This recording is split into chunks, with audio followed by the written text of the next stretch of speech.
Once upon a time, a form took shape that looked so organic and reassuring, so natural, that it seemed to reflect the very essence of all animal, vegetable, and mineral life on Earth since the beginning of time.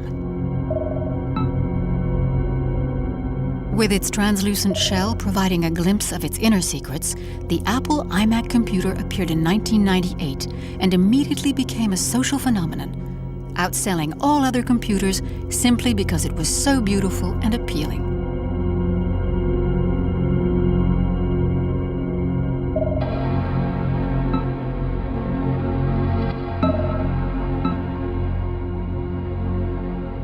A certain Snow White, a computer whiz, who is very familiar with magic mirrors, has a name which is intimately linked with the saga of the Apple, as we shall soon discover. 1000 divisé par 3 égale... 1 plus 1 is 2. Everything began with arithmetic. With his 10 fingers, man already had the basis of a numerical decimal system. But to add or subtract quantities, calculate weight, measure distance, duration, man had to count faster and faster. The Chinese had used an abacus for thousands of years. At the age of 19, Blaise Pascal invented a calculating machine to help his father, who was a tax collector. His system would be used in calculators for another 150 years. Computation was already being handled by machines. The manipulation of numbers, like the repetition of tasks, emerged from mechanization and the invention of perforated program cards and the first data codes. This binary code was first used on the Jacquard silk loom. The holes on the card determined the design of the silk.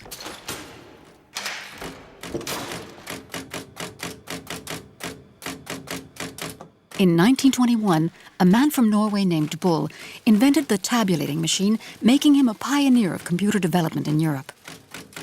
For a long time, the perforated punch card would remain the key element in computer programming.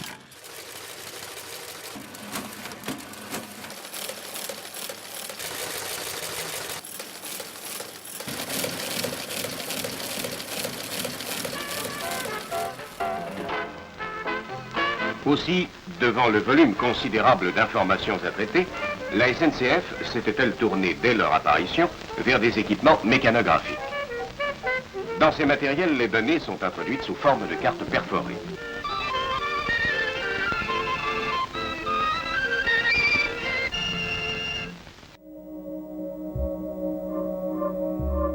World War II hastened the arrival of the computer age with the appearance of huge calculating machines using up to 18,000 vacuum tubes and just as powerful as our pocket calculators. Then transistors arrived on the scene. These hard-working dwarves became the pioneers of the computer age.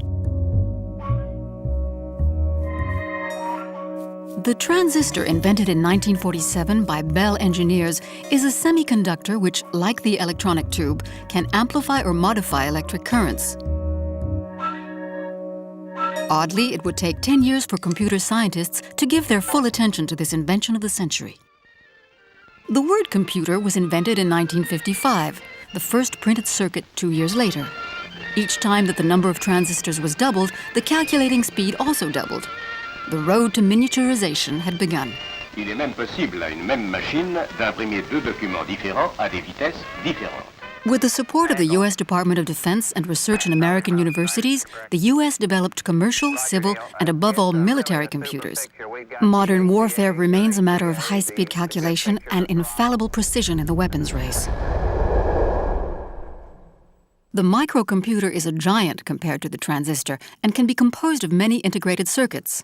This chip, the foundation of microcomputing, is capable of operating at a speed of 60,000 operations per second. Since its invention in 1970, this number has doubled every 18 months, a phenomenon called Moore's Law. Only 30 years later, the iMac was operating 100 times faster.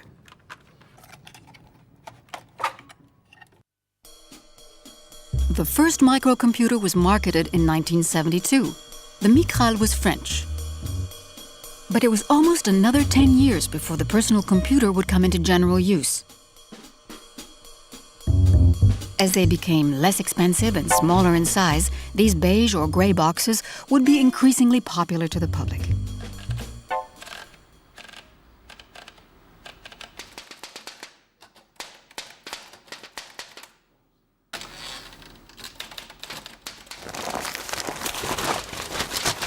The world used to be much larger. Distances were longer, everything was heavier and took up more space. Today, everything is shrinking. Time, distance, size. 1 cubic meter of perforated paper files equals 1 floppy disk. 540 floppy disks equals 1 CD. 7 CDs equals 1 DVD. At various times, Apple has ascribed different origins to its famous logo designed by Rob Janoff. A rainbow-colored apple missing a single bite. But it's not the forbidden fruit, or William Tell's apple, too European. Neither is it Newton's apple, too obvious. Nor Snow White's, too unsophisticated. On the other hand, it might be a glowing tribute to the mathematician Alan Turing, although his was fatal. It's certainly no allusion to the Big Apple, hardly fitting for a California firm. And finally, but still dubious, could it be a tribute to the apple on the record label of a mythical group known as the Fab Four?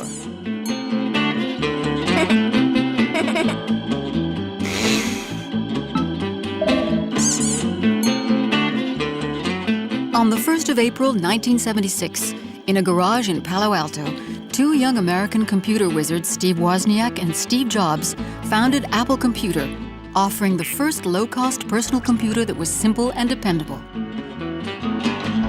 In Berkeley, 10 years earlier, microprocessing, in attempting to democratize access to information, had already become synonymous with the Cultural Revolution. Protesting students in the 60s later converted to microprocessing, and they became brilliant and prosperous creators, pushing California headlong into the future.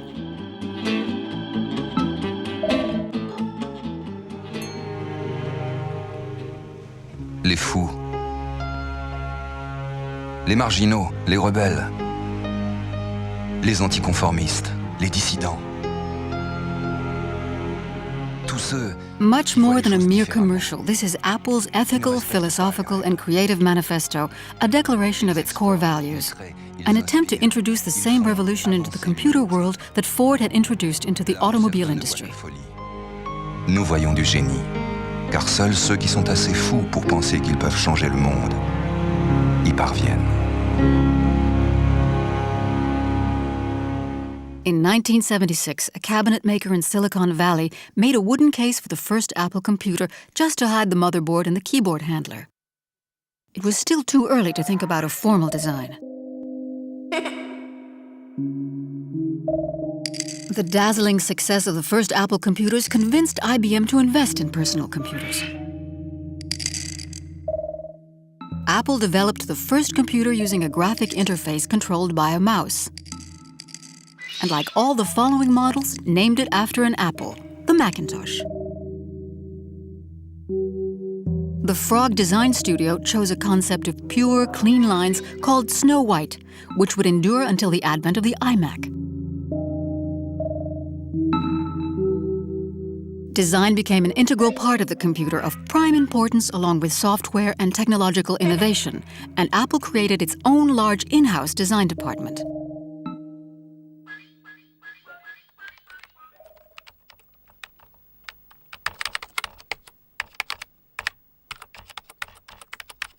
Macintosh became Mac, and Mac became the iMac. But what does the I in iMac stand for? The I as in Internet, the logical hypothesis, or the I as in the personal pronoun, the personal user's hypothesis, or the I as in I've, Jonathan, the designer's hypothesis? The designer of the iMac was a consultant at Tangerine in London when he was picked by Apple. At the age of 23, he joined the Mac tribe. Named Director of Design, Ive, a true Prince Charming in the tradition of Snow White, brought the firm back to life. His iMac put the shine back on the Apple. The intellectual debate that precedes the giving of form when you're designing high-technology products is, I think, probably the most important part of the design process. So, for example, with the iMac, I mean, we had a number of challenges and a number of different goals. On one hand, we wanted to design a product of the future, you know, a product that would sit happily in the future, but is at the same time sort of strangely familiar and accessible. Because one thing it's very easy to forget, there are a huge number of people who are terrified of technology and don't use and exploit the opportunities that technology would provide because they find the objects and the tools difficult to comprehend. The iMac, closed like a translucent oyster, makes us believe that to see the technique is to understand it. It's completely self-contained, like the Macintosh. All of the vital functions nest inside the shell of this extremely compact machine.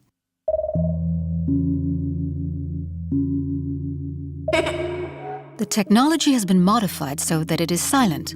No more fan, but instead air vents that resemble the gills of a fish. These are hidden in the handle with a second improved iMac introducing a wide range of candy colors.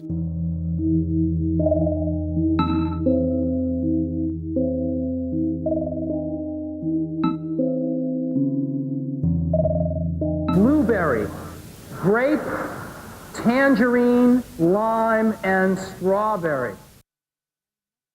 The iMac brought an explosion of color to Apple, as if the rainbow had descended to illuminate the machine from the inside. At the same time, the logo lost its colors and became soberly monochrome.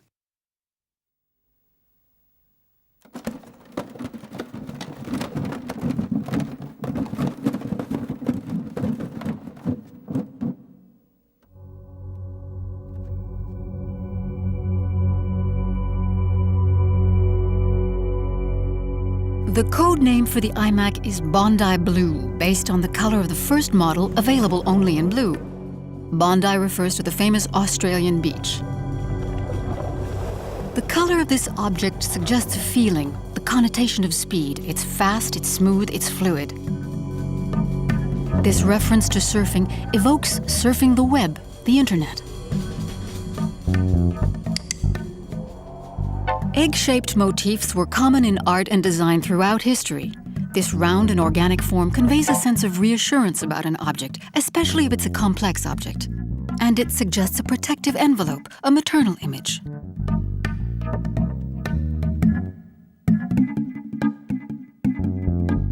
The egg-shaped form of the iMac comes out of the biodesign movement resurgent in the 90s. Luigi Colani started this movement beginning in the 60s. Household appliances fell under the spell of biodesign with designs that suggested comfort and abundance.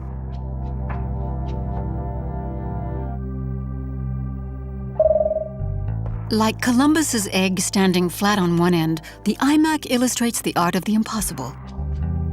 Like a technological extension of the human body, receptive and refined.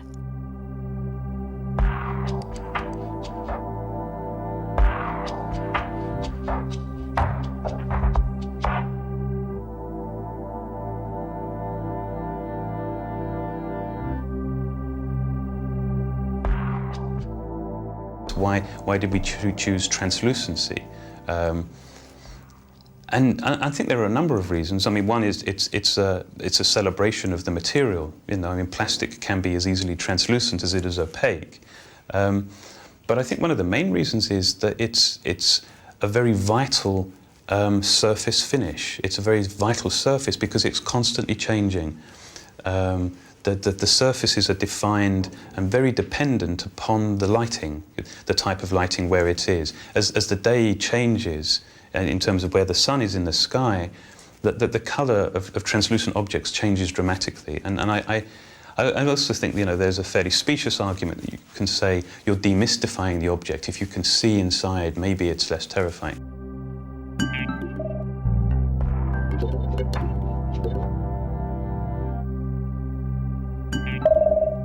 A window on the world, the iMac integrates itself into any given space. It transcends cultural borders. It adapts to its environment. It absorbs the light. In addition to the iMac's round shape, its translucent plastic skin also uncannily suggests a physiological element, like the nurturing gel of the maternal womb, the albumin of an egg, the clear vitreous fluid of an eye. Long associated with inexpensive mass-produced goods, today plastic is at the heart of avant-garde and luxury design. It no longer imitates more expensive materials. It's proud to reveal its inner workings.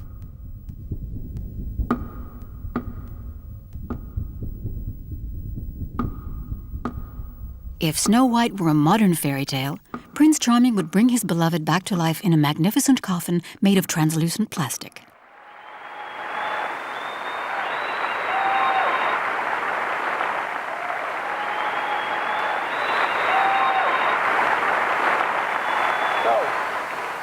This is iMac. The whole thing is translucent. You can see into it. It's so cool. We've got stereo speakers on the front. We've got infrared right up here. We've got the CD-ROM drive right in the middle. We've got dual stereo headphone jacks.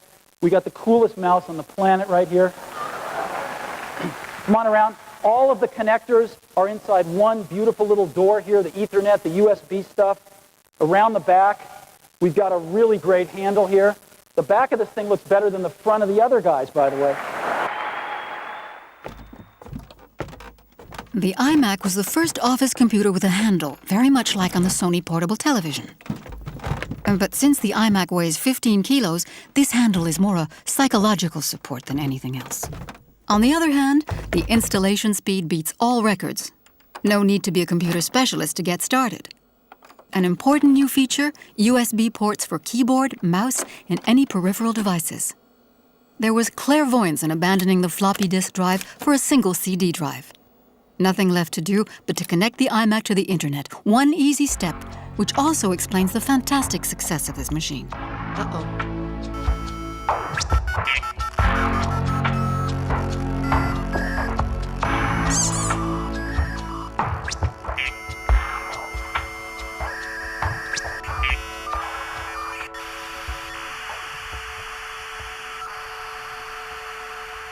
What is power? What is power? What is power?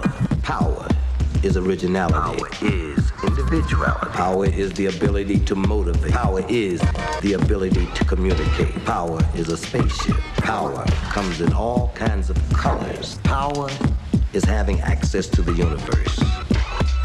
Access to the universe. Access to the universe. To the universe. To the universe. The iMac laptop, called the iBook, opens like a shell, a powdered compact, a book, or a cocoon, all depending on the user. It has the same aesthetic lines as its big brother. Rounded angles and translucent two-tone plastic. The mouse is replaced by the trackpad, sensitive to the slightest touch like a tactile eye. It has an integrated CD drive and also a discrete handle.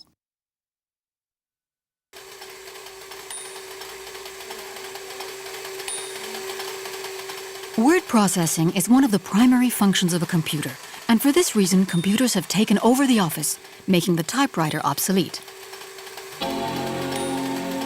In revolutionizing the computer, making it fun and easy to use, Apple was inspired by the layout of an office and adapted the elements of an office to the interface.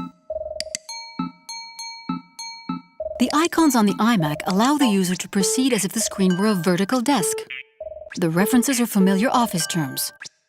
Files kept in folders, documents lost, then found again by Sherlock, the office detective. A wastebasket that can be emptied, the clock reset according to daylight savings time, the calendar that keeps track of the days, months, years. All of Apple's innovations are aimed at simplifying tasks.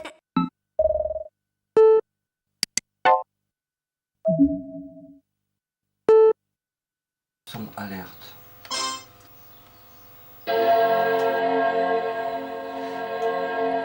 Ouais, c'est un fa dièse un peu bas. Hein.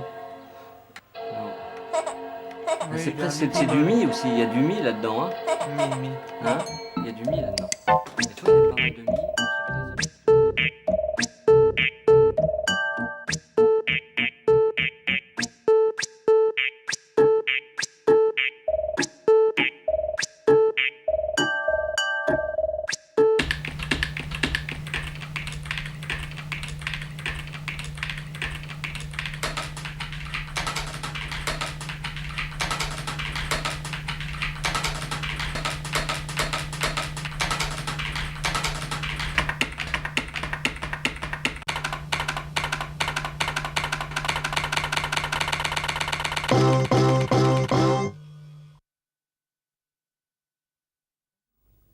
Just like in an office, everyone wants to personalize their working space. There is a vast choice of mousepads to accommodate mice of many shapes, ranging from frogs to spaceships.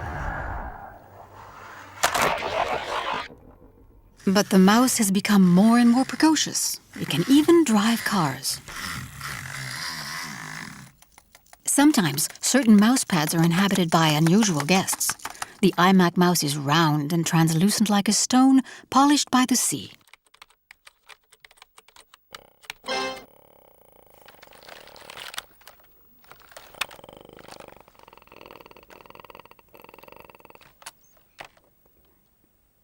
The keyboard of the iMac is like a surfboard gliding along the surface of words.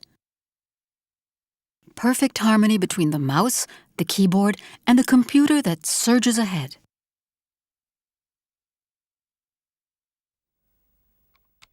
Personalizing the screen is primordial because it provides an opportunity for intimacy and fantasy, like choosing the ideal wallpaper for your bedroom.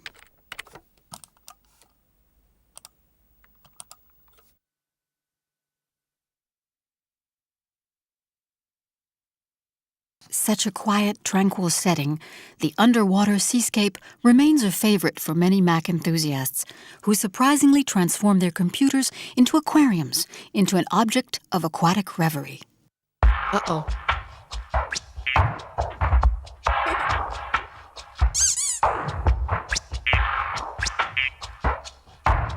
Uh-oh.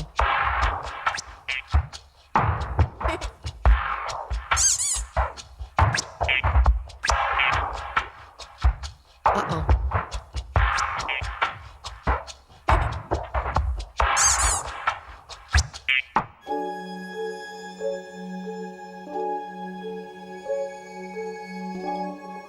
Jonathan Ive supervised the design for the latest Apple computers. His new approach combines sobriety with the simplicity of whiteness. After the explosion of colors in the iMac, it's a return to Snow White, uniform purity, new materials, synonymous with high-tech.